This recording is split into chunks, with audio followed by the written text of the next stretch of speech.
Hello and welcome to United Report. This is your home for all the latest Manchester United news, match updates, transfer stories, and in-depth analysis. Stay connected and never miss a moment. Subscribe now to stay ahead with everything happening at Old Trafford. Manchester United have finally drawn the curtain on a season best forgotten, finishing a staggering 15th in the Premier League and falling short in the Europa League final. While they closed out the campaign with a rare win, the relief was short-lived. Incoming manager Ruben Amorim now faces the unenviable task of rebuilding a fractured squad on a shoestring budget, with financial fair play looming large over Old Trafford. Major exits are already underway, with Christian Eriksen, Jonny Evans and Victor Lindelof all confirmed to depart. Meanwhile, fan favourite Alejandro Garnacho may have played his last game amid reported friction and transfer rumours. Amorim has a plan, but with limited funds, fading morale and an underperforming squad, turning around Manchester United's fortunes will take more than just a busy summer. It will require a complete reset. Manchester United's season has finally come to an end, and although they ended with a win, it has been a year to forget. This summer's transfer window is now being targeted by Ruben Amorim as he eyes major changes.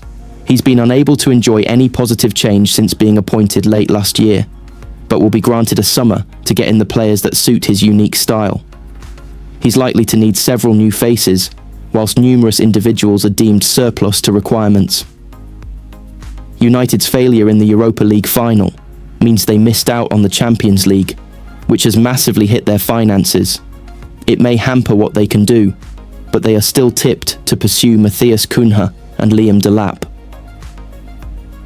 We take a look at the latest transfer news from the red side of Manchester after a Premier League low finish of 15th, with the coaching staff and the hierarchy tasked with helping to stop a sinking ship.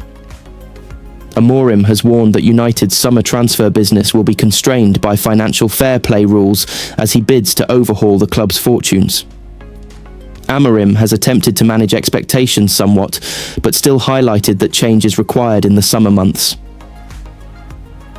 The 40-year-old plans to improve the players United already have after a disastrous start to his tenure at Old Trafford, with their balance book massively controlling what they can do. "You know better than me that we have rules with FFP," Amorim said following the final match of the season. "We can't change that in this year. We need to do something in the summer. We have a plan, and we are doing that in a while. We also have a pre-season to improve the players we have. Christian Eriksen has confirmed he will leave Manchester next month. The Dane will depart officially at the end of June when his contract expires." Eriksen marked his final appearance for the club by netting a penalty in their 2-0 triumph on the final day. He stepped off the bench in the second half and was given the opportunity to score in the closing minutes as he enjoyed the perfect send-off. When asked if that was his last act in a United shirt, Eriksen told TNT Sports, "Yes, that is correct. I think that is also why Bruno gave me a penalty, as a nice farewell. I think we did it today for the fans. It has been a tough season, but I am going to wish them all the best. It is an incredible stadium, an incredible club, and I have no doubt I will be back at some point. It has been an exciting few years being in this stadium and playing for this club. I have enjoyed it, and I take a lot of good memories with me." It was also confirmed that Jonny Evans and Victor Lindelof will be leaving this summer. Amorim insisted that Alejandro Garnacho had not appeared for United for the final time, despite missing out on the Red Devils' win over Aston Villa on the final day of the season.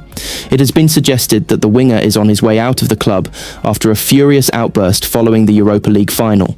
United Report understands that Amorim has told Garnacho that he does not feature in his plans for next season, and has told players he will be in the hot seat for the outset of 2025/26 contract at Old Trafford, but was linked with moves to Chelsea and Napoli earlier this season, and could offer a profitable player to offload as United make every player available for sale.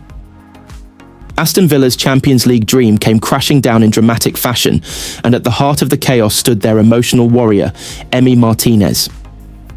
The World Cup winning goalkeeper became the first shot stopper sent off in the Premier League this season, dismissed just moments before half-time for denying a clear goal-scoring opportunity against Manchester United. With the stakes sky high on the final day, Martinez's red card not only altered the course of the match, but may have also marked the end of his Villa chapter. What followed was controversy, heartbreak, and a furious response from Villa's camp, leaving questions hanging in the air as their European hopes faded into Europa League reality. Aston Villa's Emi Martinez became the first goalkeeper to be sent off in the Premier League this season, just 45 minutes before it ended. The Argentine, who is heavily linked with the exit door, was given his marching orders in first-half stoppage time after clattering into Manchester United's Rasmus Højlund when he was through on goal. As last man, the referee had no choice but to end his afternoon early. Incredibly, that makes Martinez the first goalkeeper to be sent off this season, despite the jeopardy that exists in his position. Often shot stoppers, as the last line of defence, can walk a tightrope, but no one in between the sticks had been sent off all season until the final day. The Premier League Match Centre said the referee's call of red card to Martinez for denial of an obvious goal-scoring opportunity, DOG-SO, was checked and confirmed by VAR. Villa now face an uphill battle in their pursuit of Champions League football. Unai Emery's side needed a positive result in Manchester and was also in need of a favour elsewhere to finish in the top 5. Martinez has also become the first goalkeeper, sign records began in 2003/4, to make 5 saves and get sent off in the first half of a Premier League game. The World Cup winner has been a huge part of Villa's recent rise, but is being heavily linked with a move away from Villa Park. He signed from Arsenal and has gone on to become one of the world's top goalkeepers, with interest mounting, and Villa's financial situation could force them into a sale. Martinez cut an emotional figure after Villa's win over Tottenham. He looked to be crying at full time as he waved to the fans, which was interpreted as a potential farewell to the home fan base. Emery, though, has maintained that the goalkeeper is not going anywhere. He was asked whether the game in Manchester will be Martinez's last for the club, but replied, "No way." The followed up by saying, "Definitely not. He's staying at the club?" Emery then added, "See you later." Altay Bayindir struggled to regather the ball, and Rodgers was able to nip in before converting into an empty net. But the referee felt that the United goalkeeper was unfairly dispossessed and blew before the ball crossed the line. McGinn admitted the official was almost lost for words, knowing the impact his decision had on the game and Villa's European hopes, questioning whether a referee of his experience should be given a game of such magnitude. The Scot said, "He didn't really know what to say. Because of the impact it has on us as players and our careers, the club, you are obviously angry. I think he is a young referee who has progressed very quickly. Maybe we could look at having more experienced referees. I don't know. It's just an incredible decision and makes today even worse than it should be. United scored twice after the refereeing error.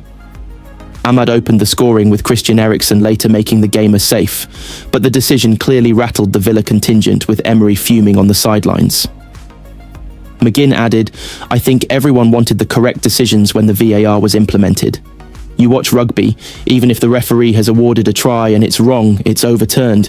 It's so hard to take, especially when the impact it has on us as a club and a team is so big. It's really tough to take and handle. I don't think we deserve to win, but if you were 1-0 up at that point and all you need is a point to get to the Champions League, it's costly. Villa will instead play in the Europa League, missing out on goal difference after they failed to take advantage of Newcastle's loss to Everton."